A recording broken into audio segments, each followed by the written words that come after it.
Combs abused, threatened, and coerced victims to fulfill his sexual desires, protect his reputation, and conceal his conduct, including trafficking, forced labor, kidnapping, arson, bribery, and the obstruction of justice. Yeah, savage! I'm a savage! Oh! When Diddy was arrested, some thought he would be out in a matter of days, but it turned out otherwise. Diddy is trying his possible means to be acquitted for someone who seems untouchable. However, prosecutors aren't in any way giving him the chance with 3 bail attempts of his being rejected. In a bid to seal up his case so he would end up being jailed, prosecutors fired back against him. Immediately after he was arrested, his lawyers tried to persuade a judge to let the hip-hop mogul out of jail while he awaits his sex trafficking trial. However, prosecutors contend that Combs poses a significant danger to the community, citing a history of violent behavior toward romantic partners, including an incident in which he allegedly tried to break down a woman's door with a hammer. In court filings, they describe a pattern of abuse in which Combs physically assaulted women, throwing them to the ground, dragging them by their hair, kicking, punching, and slapping them.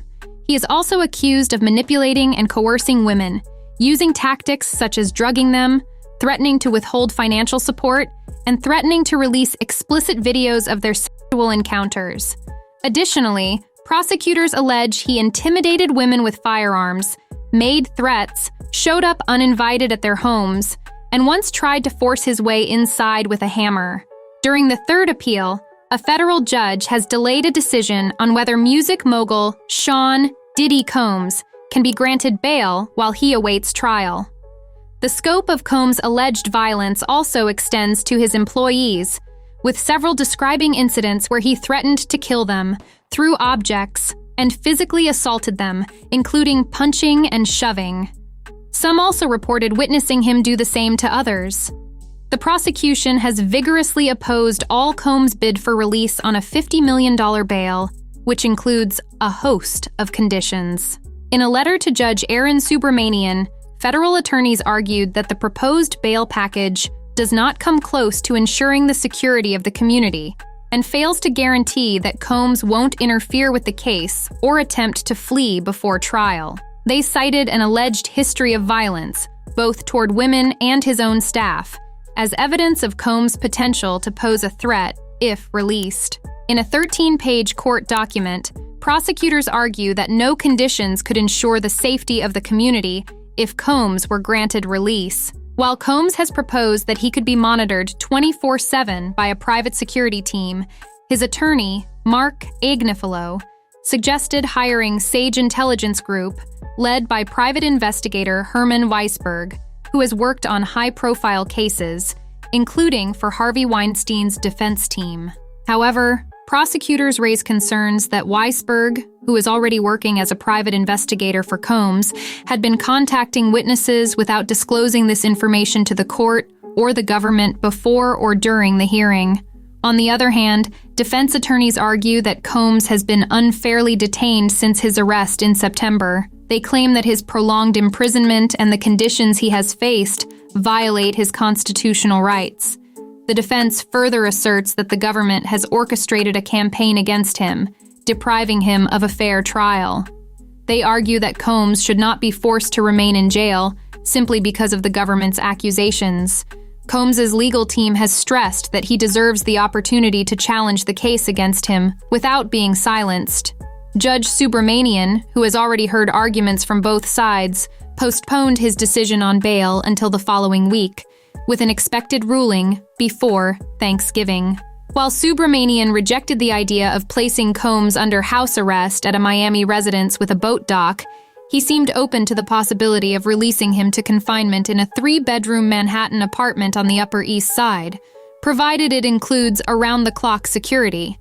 In a related matter, Subramanian also ordered prosecutors to get rid of handwritten notes taken by Combs during his time in jail.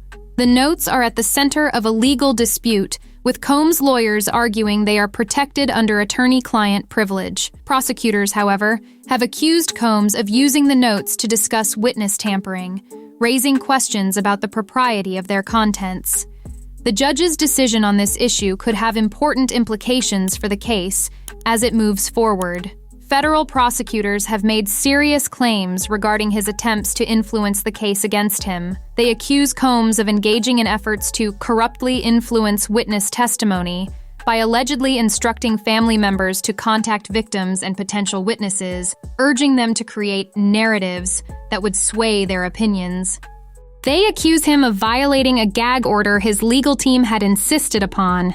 They claim that, on November 5th, Combs orchestrated a social media campaign for his birthday, involving his children posting a video of themselves celebrating. What's up, y'all? It's King Combs.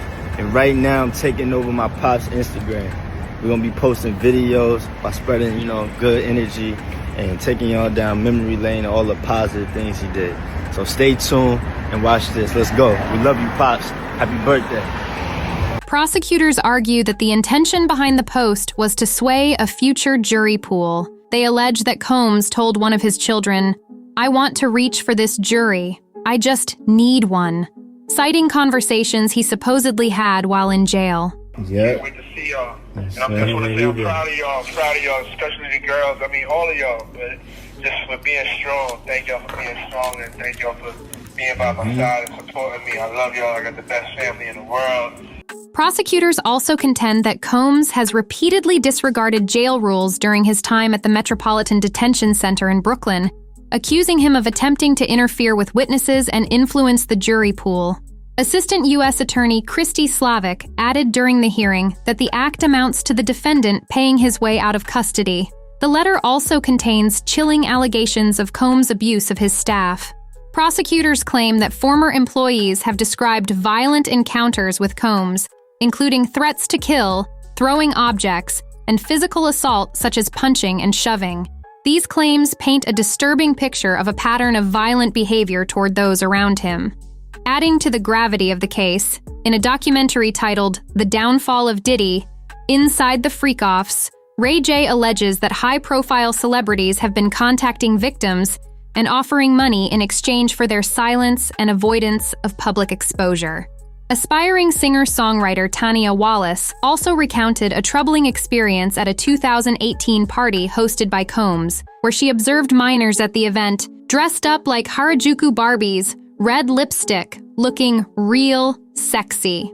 Wallace's statement raises further questions about the environment and activities surrounding Combs' gatherings. Additionally, Combs' attorneys have filed a separate motion requesting that all potential witnesses be placed under a gag order until the federal trial, which is scheduled for May. They argue that the ongoing deluge of improper pretrial publicity is undermining Combs' right to a fair trial. This request follows a highly publicized statement from a friend of Combs' late girlfriend, Kim Porter, who spoke to the press outside a Manhattan courthouse, claiming to have testified before a grand jury and possessing footage of Combs allegedly engaging in rape and sexual assault, including of minors.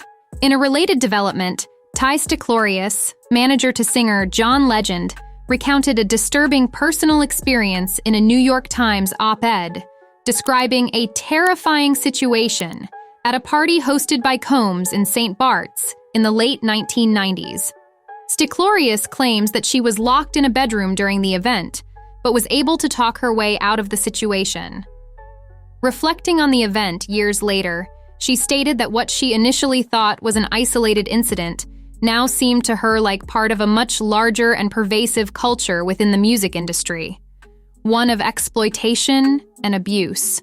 P. Diddy, throughout his career, has faced numerous allegations of misconduct, some of which have included serious claims of sexual assault. The music mogul was taken into custody on September 16th and the following day. A 14-page indictment alleging that Diddy abused, threatened, and coerced women and others around him was made public. The rapper has since entered a not guilty plea to charges of racketeering conspiracy, ST by force, fraud, or coercion, and transportation to engage in prostitution. On September 17th, a New York judge denied Diddy bail, and he will remain in custody as he awaits trial. As the arrest brings renewed attention to these allegations, it's important to examine the patterns of behavior that have emerged over the years. One of the earliest allegations dates back to 1999, when singer and actress Jennifer Lopez, who was in a high-profile relationship with Diddy then, reported feeling uncomfortable with his controlling behavior. The duo broke up in 2001 after rumors of Diddy's infidelity started circulating. Though he didn't publicly comment on the speculations, Jennifer opened up about their relationship in interviews in the years since the split. While Lopez didn't accuse Diddy of abuse, Cassie did. Cassie met Diddy when she was 19 and he was 37, and they dated from 2012 to 2018. In her lawsuit, Cassie alleges disturbing abuse during their relationship. Although Diddy has denied the claims, his credibility has been damaged, especially after surveillance footage emerged supporting Cassie's accusations, which he had initially dismissed. 5 former employees of Sean Combs' companies, Sean John and the now-defunct advertising agency Blue Flame, also came out about a toxic and abusive work environment that mirrored the rapper's alleged personal conduct. These former staff members, who requested anonymity for fear of retaliation, described experiencing erratic and abusive behavior from Combs, including instances of physical intimidation, verbal berating, and threats. One former female employee of Sean John shared a disturbing account of an encounter with Combs after a disagreement over a creative decision. According to her, Combs became enraged when she disagreed with him and refused to consider her perspective. She recalled that Combs yelled at her and compared himself to the famous fashion designer Karl Lagerfeld, saying, "When you speak to me, you should imagine that you're talking to Karl Lagerfeld. Anything I say, assume that it's coming from Karl Lagerfeld." The situation escalated when Combs allegedly grabbed her face with both hands, forcing her to stick out her tongue, not minding if she's biting her tongue or not. While we are still awaiting Diddy's trial, no new charges were filed. However, he is seeking to secure his release as soon as possible, which made prosecutors go after him. With prosecutors once again after him, it raises the question, does he stand any real chance of being granted bail?